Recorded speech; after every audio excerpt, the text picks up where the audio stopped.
Hello दोस्तों, नमस्कार, स्वागत और अभिनंदन एक बार फिर से आपके अपने YouTube channel study with Uttarakhand में। तो दोस्तों, आज संकल्प सीरीज का पार्ट 20 है। इससे पहले कि आपने अगर 19 पार्ट नहीं देखे हैं तो देखिएगा ज़रूर। निश्चित ही आपको वीडियो पटवारी, लेखपाल और उत्तराखंड ग्रुप सी और इसके अलावा फॉरेस्ट गार्ड, पुलिस आदि परीक्षाओं के लिए ये वीडियो बनाई गई है, जिसमें आपके 20+ क्वेश्चन रहते हैं हमेशा, देखा होगा, और पेपर में छपने की इनकी पूरी संभावना है। ठीक है, इस तरह से इस सीरीज़ को तैयार किया गया है और देखिएगा ज़रूर। इससे पहले की सीरीज संकल्प सीरीज जो है 19 पार्ट वो भी हो चुके हैं, वो भी देखिएगा। इसके अलावा उत्तराखंड का भी है, उसमें आपके लिए जीएस के भी हैं। ठीक है, हिस्ट्री, ज्योग्राफी और करंट अफेयर ये भी है आपके पास। ठीक है, देखिएगा। तो स्टार्ट करते हैं इसके पहले क्वेश्चन से। इसका पहला क्वेश्चन है, इसका पहला क्वेश्चन कहता है री ध्वनि किस स्वर के अंतर्गत आती है। तो किस स्वर के अंतर्गत आती है री? ऑप्शन ए घोष वर्ण के अंतर्गत, या ऑप्शन बी संयुक्त वर्ण के अंतर्गत, या ऑप्शन सी ह्रस्व स्वर के अंतर्गत, या ऑप्शन डी ओष्ठ वर्ण के अंतर्गत। तो री ध्वनि जो आती है ऑप्शन सी, ठीक है, ह्रस्व स्वर के अंतर्गत आती है। ह्रस्व स्वर वे स्वर होते हैं जिनके उच्चारण में बहुत कम समय लगता है, उसको हम ह्रस्व स्वर कहते हैं। ठीक है, हिंदी में मुख्यतः 4 ह्रस्व स्वर हैं, 4 ह्रस्व स्वर हैं। ठीक है, तो कौन कौन से हैं 4? देखिएगा, एक तो अ है, अ, एक ई, ठीक है, एक ऊ और एक री। ठीक है, तो यही पूछा गया था। ठीक है, री जो है ह्रस्व स्वर के अंतर्गत आते हैं। ह्रस्व स्वर वे स्वर होते हैं जिनके उच्चारण में बहुत कम समय लगता है। ठीक है, उनको आप ह्रस्व स्वर कहते हैं। तो ह्रस्व स्वर री ह्रस्व स्वर है, ऑप्शन सी इसका सही आंसर है। और ऑप्शन डी की बात करेंगे तो ओष्ठ वर्ण क्या होते हैं? ओष्ठ वर्ण वे वर्ण होते हैं जिनका उच्चारण होठों या ओष्ठ से होता है। ठीक है, होठों से या ओष्ठ से। ये मुख्यतः कितने हैं? 5 हैं। ठीक है, ये कितने हैं? 5। तो कौन कौन से हैं? एक तो प है, फ, ब, भ और मो। ठीक है, आपके 5 ओष्ठ वर्ण हैं। ठीक है, और संयुक्त वर्ण आपको पता ही है कि 4 होते हैं, अक्ष, तर, ज्ञ और स्रव। ठीक है, ये 4 होते हैं, आपको पता है। ये पिछली वीडियो में हो चुके हैं, देखिएगा पिछली वीडियो जरूर। निश्चित ही आपको फायदा मिलेगा सभी पेपरों में। ठीक है, हिंदी जहाँ जहाँ पूछी जाती है। चलिए अगला क्वेश्चन देखिए, क्वेश्चन नंबर 2। चलिए क्वेश्चन नंबर 2 में कहता है गाड़ी और गाढ़ी शब्द युग्म के लिए सही अर्थ युग्म चुनिए। कौन सा सही अर्थ है ये बताना है। ऑप्शन ए में कह दिया उसने यान और गहरी। ठीक है, इस गाड़ी का मतलब है यान और इस गाड़ी का मतलब है गहरी। ठीक है, ऑप्शन बी में कह दिया इसका ठीक उल्टा, इस गाड़ी का मतलब है गहरी और गाड़ी का मतलब है यान। ठीक है, ऑप्शन सी में भी कुछ कह दिया, देखो, इस गाड़ी का अर्थ दे दिया गिरी और इस गाड़ी का अर्थ दे दिया निकाली। ठीक है, और ऑप्शन डी में दे दिया है गाड़ी का अर्थ निकाली और गाड़ी का अर्थ गिरी। तो इसका सही आंसर है, ऐसे क्वेश्चन आते हैं एग्जाम में, देखिएगा। इसका सही अर्थ है ऑप्शन ए। ठीक है, ये गाड़ी मतलब यान यानी कि जो हमें ले जाता है। ठीक है, एक जगह से दूसरी जगह ले जाने वाला यान, तो गाड़ी हो गया, और इस गाड़ी का अर्थ होता है गहरी। ठीक है, तो ऑप्शन ए इसका बिल्कुल सही आंसर है। ठीक है, अगला क्वेश्चन, क्वेश्चन नंबर 3। चलिए क्वेश्चन नंबर 3 में कहता है अपवाद को छोड़कर वर्णमाला के अक्षरों के नाम किस लिंग में होते हैं। तो किस लिंग में होते हैं? ऑप्शन ए पुल्लिंग, ऑप्शन बी स्त्रीलिंग, ऑप्शन सी नपुंसक लिंग, या ऑप्शन डी उभयलिंग। तो अपवाद को छोड़कर वर्णमाला में अक्षरों का लिंग होता है ऑप्शन ए पुल्लिंग। ठीक है, अपवाद कौन कौन से हैं जो पुल्लिंग नहीं होते हैं? एक तो ई होता है, एक बड़ी ई हो गया और एक री। ठीक है, इन तीनों को छोड़कर बाकी सारे स्वर आपके, ठीक है, इनके अलावा बाकी क्या होते हैं? पुल्लिंग होते हैं। ठीक है, ई, छोटी ई, बड़ी ई और री, इनको छोड़ दो, ये आपके स्त्रीलिंग होते हैं और यही आपके अपवाद भी हैं। ठीक है, ये स्त्रीलिंग है, बाकी आपके ओ आ, ओ औ, ये सब ओ ऊ, ये क्या है? पुल्लिंग है। ठीक है, चलिए अगला क्वेश्चन देखिएगा, क्वेश्चन नंबर 4 देखिएगा। तो क्वेश्चन नंबर 4 कहता है 8 कनौजिया 9 चूल्हे लोकोक्ति का अर्थ क्या होता है? तो क्या होता है? ऑप्शन ए मस्त रहना, ऑप्शन बी फांका करना, ऑप्शन सी अलगाव की स्थिति, ऑप्शन डी संपन्नता की स्थिति। 8 कनौजिया 9 चूल्हे यानी कि अलगाव की स्थिति। ऑप्शन सी इसका बिल्कुल सही आंसर है। ठीक है, अगला क्वेश्चन देखिए, क्वेश्चन नंबर 5। चलिए क्वेश्चन नंबर 5 में कहता है निम्नलिखित में से कौन सा घोष वर्ण है? तो कौन सा घोष वर्ण है? ऑप्शन ए में दिया है ख, ऑप्शन बी में दिया है चौ, ऑप्शन सी में दिया है मौ या ऑप्शन डी में दिया है ठौ। क्या होता है बताइए?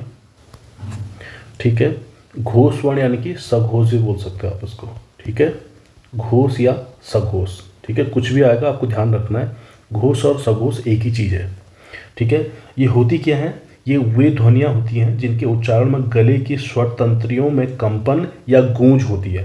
ठीक है, एक बार फिर से मैं आपको बता दूं, वे ध्वनियाँ होती हैं जिनके उच्चारण में गले के स्वर तंत्रियों में कंपन या गूंज होती है। ठीक है, इनकी कुल संख्या कितनी है? 31। ठीक है, सघोष की संख्या आएगा तो कितनी है वर्णमाला में? तो 31। ठीक है, 31 है, इसमें से 11 आपके स्वर हो गए, 11 क्या है? स्वर हो गए। ठीक है, और प्रत्येक वर्ग का तीसरा, चौथा और पांचवा व्यंजन, तीसरा, चौथा और पांचवा व्यंजन। ठीक है, ये हो गए। और य, र, ल, व और ह ये भी आपके क्या है? सघोष है। ठीक है, तो एक बार देख लेते क वर्ग में कितने हो गए? क वर्ग में 3 हो गए, च वर्ग में भी 3 हो गए, और उसके बाद से आगे तुम्हारा ट वर्ग, इसमें भी 3 हो गए।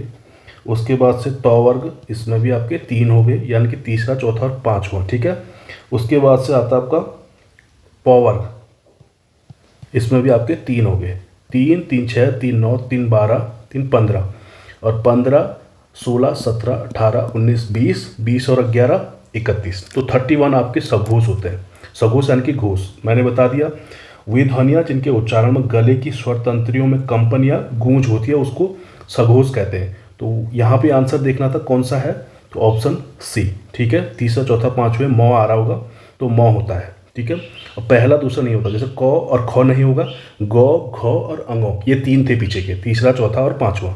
इसी प्रकार चौ में भी चौ, छ नहीं थे, जौ, झ और यौ थे। ठीक है, मौ में भी आपका प, फ नहीं थे, ब, भ और मौ थे 3। ठीक है, इस तरह से ठ वाले में ट, ठ नहीं थे, ट, ठ, द था, ध था और नौ था, ये 3 थे। ठीक है, इस प्रकार से सघोष की संख्या कितनी है? 31।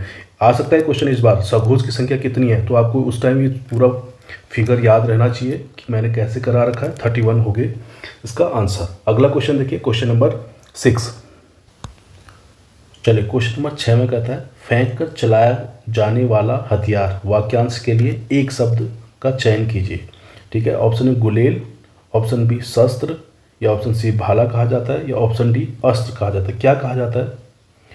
तो मैं आपको बता दूं, जो फेंक कर कोई भी चीज़, कोई भी हथियार चलाया जाता है उसको अस्त्र कहा जाता है।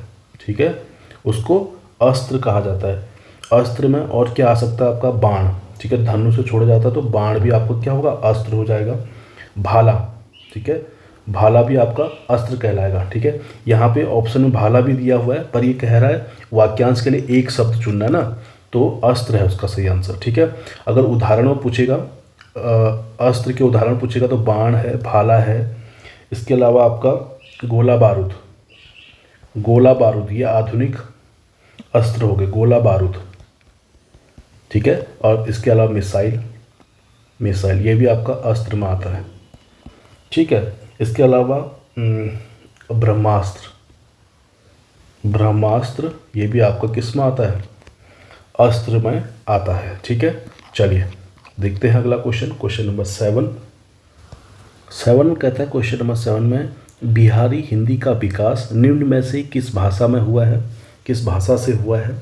ऑप्शन ए अपभ्रंश से हुआ है, ऑप्शन बी सौरसेन से हुआ है, ऑप्शन सी मागधी अपभ्रंश से हुआ है, या ऑप्शन डी मागधी से हुआ है। ठीक है, तो बिहारी हिंदी का मुख्य रूप से विकास किससे हुआ है? मागधी अपभ्रंश से। ऑप्शन सी इसका बिल्कुल सही आंसर होगा। ठीक है, मागधी अपभ्रंश से।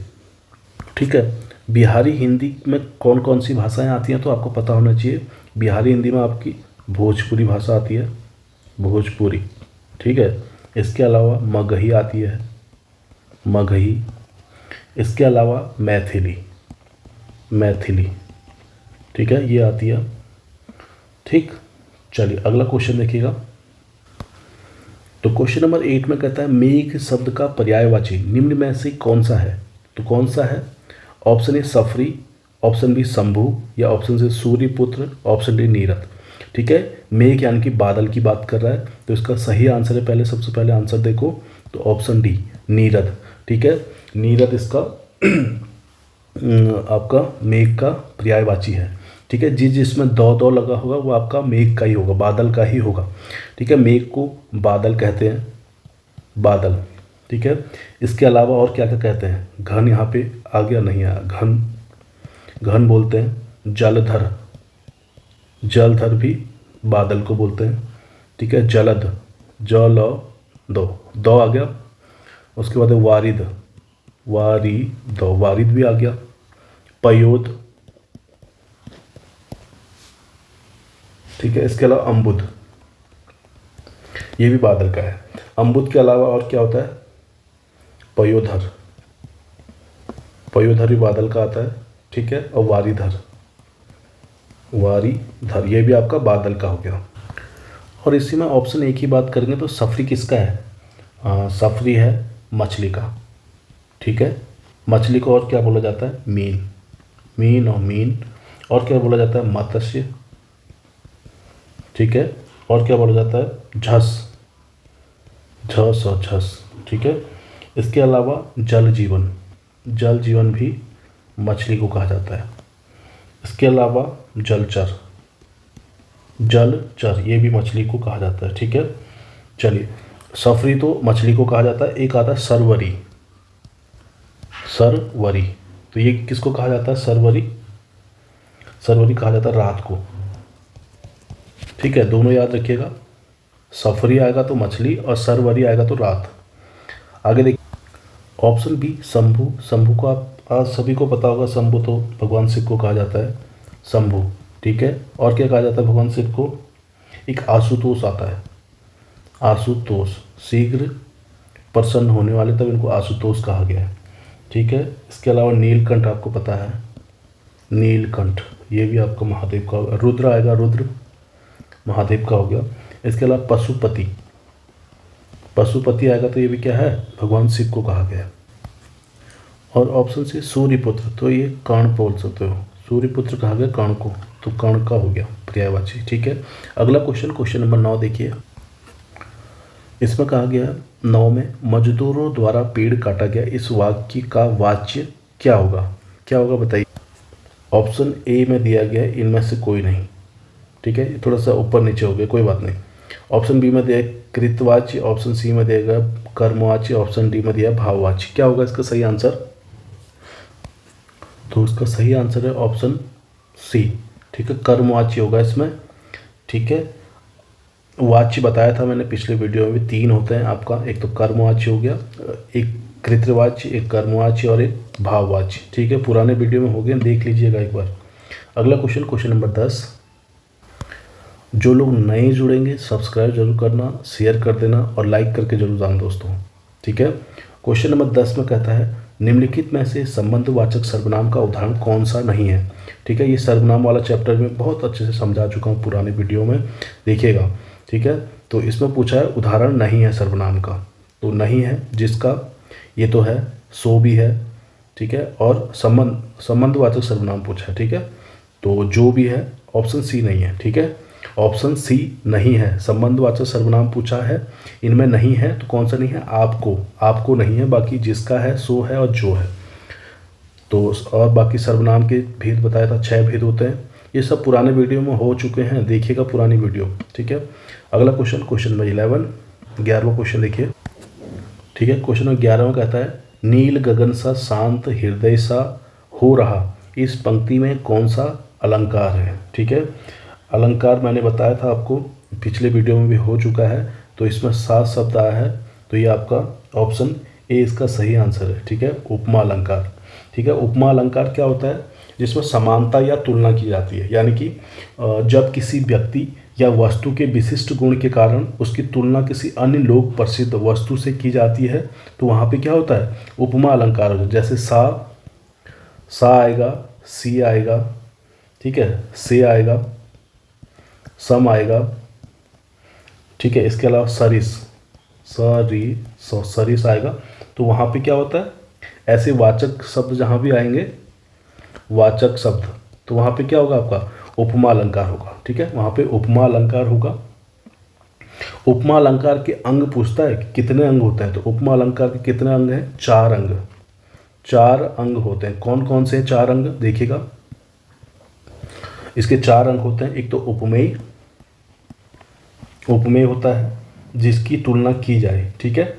दूसरा होता है उपमान, उपमान होता है जिससे तुलना की जाए। तीसरा होता है साधारण धर्म, साधारण धर्म। और चौथा क्या होता है, वाचक शब्द। वाचक शब्द अभी बताया था ऊपर, ये सा से सी जहाँ भी होंगे तो वहाँ आप उपमा अलंकार को पहचान लेंगे, ठीक है। वाचक शब्द हो गया, साधारण धर्म हो गया, उपमान हो गया, उपमेय हो गया। उपमेय क्या होता है, जिसकी तुलना की जाए, लिख दो यहाँ पे, जिसकी तुलना की जाए। उपमान क्या होता है, जिससे तुलना की जाए, जिससे तुलना की जाए, ठीक है। साधारण धर्म क्या होता है, जो गुण समान हो, ठीक है, लिख दो इसको भी, जो गुण समान हो। और वाचक शब्द अभी ऊपर बताया था, सा से सी, वाचक शब्द जहाँ भी होंगे आप तो उपमा अलंकार की पहचान कर लेंगे, ठीक है। अगला क्वेश्चन देखिए, क्वेश्चन नंबर 12। चलिए क्वेश्चन नंबर 12 में कहता है, निम्नलिखित में से किस शब्द का प्रयोग एक वचन में होता है, ठीक है। हस्ताक्षर का तो आप हस्ताक्षर हो गई, ये तो बहुवचन में आ गया। रोमकूप, ये भी आपको बहुवचन में आता है। ऑप्शन सी दल, दल हमेशा एक वचन में आता है, ठीक है। एक दल आ गया, 2 दल आ गए, 3 दल आ गए, ठीक है, इस तरह से बोलते हैं हम लोग। ऑप्शन डी लोग, लोग आ रहे हैं, लोग आ गए, तो ये भी क्या हो गया, बहुवचन में होता है। तो इसका सही आंसर है ऑप्शन सी, ठीक है, दल। कुछ ऐसे जो हमेशा एक वचन में रहते हैं वो कौन कौन से वर्ड हैं, जैसे जनता, जनता हमेशा एक वचन में यूज किया जाता है, ठीक है। इसके अलावा क्रोध, क्रोध भी एक वचन में प्रयोग किया जाता है हमेशा, ठीक है। इसके अलावा ठीक है, इसके अलावा बालू, बालू ये भी एक वचन में यूज होता है, ठीक है। वर्षा, वर्षा भी एक वचन में यूज होती है। चांदी, चांदी, सोना, सब एक वचन में, ठीक है। इसके अलावा हवा, हवा भी एक वचन में। प्रेम, ये सब एक वचन में यूज होते हैं, ठीक है। देखिएगा अगला question, question number 13। Question number 13 में कहते हैं, अलमारी में कपड़े पड़े हैं, रेखांकित शब्द में कौन सा कारक है, ठीक है। रेखांकित शब्द था इसमें अलमारी, ठीक है, मिसप्रिंट हो गया, अलमारी था इसमें। तो अलमारी में कपड़े पड़े हैं, रेखांकित शब्द में कौन सा कारक है, तो कारक मैंने बताया था 8 कारक होते हैं, ठीक है। और यहाँ पे इसका सही आंसर है ऑप्शन ए, अधिकरण कारक, ठीक है। अधिकरण कारक होता क्या है, संज्ञा या सर्वनाम के जिस रूप से क्रिया के आधार या स्थान या समय या अवसर का बोध हो उसे हम क्या कहते हैं, अधिकरण कारक कहते हैं, ठीक है। और इसका विभक्ति चिन्ह यानी कि परसर्ग जो है मैं या पर होता है, मैं या पर, ठीक है। ये विभक्ति चिन्ह है इसके, विभक्ति चिन्ह, ठीक है। बाकी पुराने वीडियो में हो चुके हैं, देखिएगा आप लोग। अगला क्वेश्चन, क्वेश्चन नंबर 14, ठीक। क्वेश्चन नंबर 14 में कहता है, जैनेन्द्र शब्द का संधि विच्छेद क्या होगा, तो क्या होगा, ऑप्शन ए जैने प्लस ऐन्द्र, ऑप्शन बी जैन प्लस ऐन्द्र, ऑप्शन सी जैने प्लस इंद्र, या ऑप्शन डी जैन प्लस इंद्र, ठीक है। तो जैनेन्द्र का सही संधि विच्छेद होगा ऑप्शन डी, जैन प्लस इंद्र, ठीक है। गुण संधि का उदाहरण है, गुण संधि का, ठीक है, गुण संधि का उदाहरण है जैनेन्द्र, ठीक है। और बाद वाले शब्द ई से मिलकर क्या बनता है, ए, ठीक है। इसमें तो अ आ रहा है, ठीक है, और इसमें ई आ रहा है, तो अ प्लस ई बराबर ए किसका है, गुण संधि का, ठीक है। चलिए अगला क्वेश्चन देखिए, क्वेश्चन नंबर 15। तो क्वेश्चन नंबर 15 में कहता है, निम्नलिखित में से कौन सा विवरण चिन्ह है, तो कौन सा ऐसे विवरण चिन्ह बताइए कौन सा है। ऑप्शन बी, ये विवरण चिन्ह है इसमें ऑप्शन बी में, ठीक है, 2 डॉट और उनके बीच से ये डैश, ठीक है, ये आपका विवरण चिन्ह हो गया। और ठीक है, अभी पुराने पेपर में आया था ऑप्शन ए, ठीक है, ये 2 बिंदु क्या होता है, इसको बोलते हैं उपविराम, उपविराम। अभी पिछले उत्तराखंड के किसी पेपर में आया था ये उपविराम, ठीक है, इसको तो उपविराम बोलते हैं। ऑप्शन सी, इसको बोलता है उद्धरण चिन्ह, इकहरी उद्धरण चिन्ह, इकहरी उद्धरण चिन्ह, ठीक है, और इसको द्विहरी उद्धरण चिन्ह, ठीक है। इसके अलावा एक आता है पदलोप चिन्ह, पदलोप चिन्ह, इसके लिए क्या होता है, ये होता है, ठीक है, पदलोप, ठीक है। इसके अलावा एक आता है लाघव चिन्ह, लाघव चिन्ह, इसके लिए क्या होता है, सर्कल सा छोटा, ठीक है। अल्प विराम में कितनी बार आपको बता चुका हूँ, अर्ध विराम बता दिया, पूर्ण विराम बता दिया, ठीक है, योजक चिन्ह बता दिया, कोष्टक बता दिया। इसके अलावा एक आता दीर्घ उच्चारण चिन्ह, दीर्घ उच्चारण चिन्ह, इसको थोड़ा देखिएगा, ये इस तरह से होता है कुछ, ठीक है, एस की तरह, ठीक है, इसको याद रखना, दीर्घ उच्चारण चिन्ह बोलते हैं, ठीक है। एक समानता सूचक, समानता सूचक चिन्ह, तो ये, ठीक है, समानता के लिए। बाकी मैं सारा आपको करा चुका हूँ पुराने वीडियो में, देखिएगा जरूर। अगला क्वेश्चन, क्वेश्चन नंबर 16। चलिए, क्वेश्चन नंबर 16 कहता है मच्छर भिन भिनाते हैं, इस वाक्य में कौन सी क्रिया है, ठीक है। ऑप्शन ए में, सॉरी ये ऊपर नीचे हो गया थोड़ा सा, ए ऊपर होना था, ये बी होना था नीचे, मिस्टेक होगी थोड़ा सा ना, देखिएगा। तो ऑप्शन ए में संयुक्त क्रिया दिया है, ऑप्शन बी में परिणार्थक क्रिया दिया है, ऑप्शन सी पूर्वकालिक क्रिया, ऑप्शन डी नाम धातु क्रिया, ठीक है। भिन्न भिनाना जो है इसमें नाम धातु क्रिया है। नाम धातु क्रिया क्या होती है, संज्ञा, सर्वनाम या विशेषण शब्दों में प्रत्यय आ जोड़कर बनाई जाने वाली क्रिया जो होती है वो नाम धातु कहलाती है। एक बार फिर से, संज्ञा, सर्वनाम या विशेषण शब्दों में प्रत्यय आ जोड़कर बनाई जाने वाली क्रिया नाम धातु क्रिया कहलाती है। जैसे हाथ से हथियाना, ठीक है, हाथ से हथियाना, हाथ से हथियाना, और बात से बतियाना, अपना से अपनाना, आप अपना से, सॉरी, अपना से क्या होता है, अपनाना, ठीक है। शर्म से शर्माना, शर्म से क्या हो जाता है, शर्माना, ठीक है। दुख से दुखना,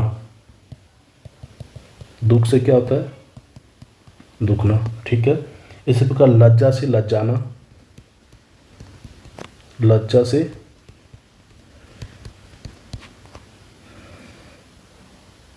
चलिए आगे, जैसे एक और आता है लाठी से लठियाना, ठीक है, लाठी से लठियाना भी आता है, ठीक है। और गरम से गरमाना, चिकना से चिकनाना, और नरम से नरमाना, ठीक है। चलिए मिलते, अगला क्वेश्चन देखिए, क्वेश्चन नंबर 17। 17 में कहता है इनमें से एक सुमेलित नहीं है, ठीक है, ध्यान रखना नहीं है का, ठीक है। ऑप्शन ए में दिया पुंगड़ को खेत कहा जाता है, ठीक है, कुमाऊनी भाषा के शब्द दिए हैं, पुंगड़ शब्द खेत को बोला जाता है, बिल्कुल सही। हऊ एक शब्द बोलते हैं वहाँ पे, वो हल के लिए बोला जाता है, हल लगाना, हल जोतना, ठीक है, उसके लिए कहा जाता है हऊ। ऑप्शन सी बान, बान को बोला जाता है सुंदर, ठीक है, बोलते हैं बान शब्द क्या है वहाँ पे, सुंदर, सुंदर के लिए बोलते हैं तू बहुत बान लग रहा है, ठीक है, बान का मतलब सुंदर से है, ठीक है। ऑप्शन डी सैण, तो यही गलत हो जाएगा, सैण का मतलब यहाँ पे नहर नहीं, सैण का मतलब महिला होती है, महिला के लिए वहाँ बोलते हैं, महिला के लिए सैण शब्द का प्रयोग करते हैं। और आदमी के लिए मैस शब्द का प्रयोग, मैस, ठीक है, आदमी को मैस बोलते हैं और औरत को या महिला को सैण बोलते हैं, सैण, ठीक है। चलिए, ये बाकी कुमाऊनी शब्द थे आपके, तो ये डी वाला गलत है इसमें। अगला क्वेश्चन, क्वेश्चन नंबर 18।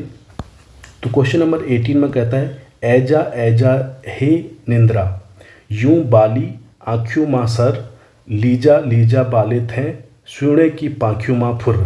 किसका गाना है, ठीक है, आप लोग को पता होगा सभी को, ऑप्शन ए में प्रीतम भरतवाण दिया है, ऑप्शन बी नरेंद्र सिंह नेगी, या ऑप्शन सी कल्पना चौहान, या ऑप्शन डी रोहित चौहान। तो किसका गाना है? ऐजा ऐजा हे निंद्रा यूं बाली आँखों माँ सर, ठीक है, लीजा लीजा बालो थे स्वीणों की पाखियों माँ फुर, ठीक है। ये गाना है ऑप्शन बी नरेंद्र सिंह नेगी जी का, ठीक है, नरेंद्र सिंह नेगी जी का गाना है। अगला क्वेश्चन, क्वेश्चन नंबर 19। तो क्वेश्चन नंबर 19 में कहता है लक्ष्य का तद्भव रूप बताइए। तो लक्ष्य अपने आप में क्या हो गया? ये हो गया तत्सम, तत्सम, ठीक है। और इसका जो तद्भव रूप होता है ऑप्शन डी लाख, ठीक है, तत्सम, ठीक है। और इसका जो तद्भव रूप पूछा था वो लाख होता है, ठीक है। अगला क्वेश्चन, क्वेश्चन नंबर 20। तो क्वेश्चन नंबर 20 में कहता है निम्नलिखित प्रश्न में 4 विकल्पों में से उस विकल्प को चुनिए जो सही पूर्ण रूपेण वर्ण विच्छेद वाला है, ठीक है। एक शब्द दिया है इसमें कृपण, तो क के नीचे री लगा रखा है, क के नीचे री यहाँ है, तो ऑप्शन ए तो कट हो जाएगा, यहाँ पे है और यहाँ पे है, ठीक है। और ये हलंत के साथ आएगा तो ऑप्शन डी, ठीक है, क री, उसके बाद पौ पे आएगा, पौ पे औ पे अणो, फिर औ, ठीक है। तो ऑप्शन डी इसका बिल्कुल सही आंसर हो जाएगा, बाकी गलत हो जाएंगे। तो ये इस वीडियो का आखिरी क्वेश्चन था। उम्मीद करता दोस्तों आपको वीडियो अच्छी लगी होगी। अच्छी लगी है तो लाइक ज़रूर कर देना, शेयर कर देना और सब्सक्राइब करना जरूर याद करके भूलना मत। नई वीडियो के लिए मिलते हैं अगले वीडियो में। Thank you.